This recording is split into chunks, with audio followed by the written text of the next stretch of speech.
Hello everyone, Roger here. This video is about an element of Star Trek that I find more than a little inconsistent. Course headings and relative bearings.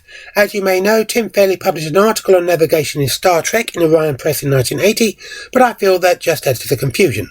Firstly, instead of azimuth and elevation, Farley describes course headings and bearings using the terms longitude and latitude, which are actually used to indicate position. Secondly, he saw fit to use a 1000 segment circle in place of a 361.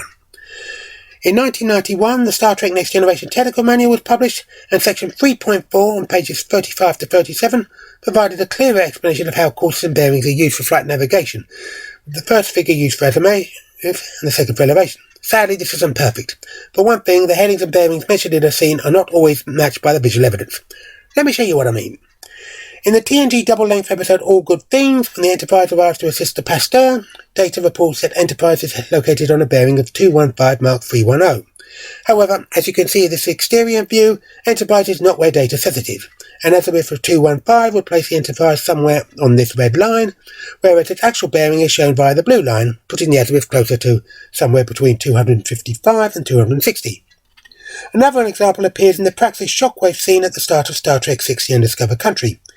As you can see here in this image, the shockwave impacts Excelsior on the forward starboard edge of the primary hull, somewhere between 020 and 045, but later in the scene, Valtain reports that the subspace shockwave originated from a point on a relative bearing of 323 Mark 75, which would result in the shockwave hitting Excelsior on the upper central starboard edge of the primary hull, which would place the impact around here.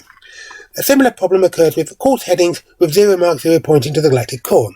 For example, in The Way of the Warrior, when Worf joined DS9, the Klingon pair is said to be located on an azimuth of 327 from Bajor.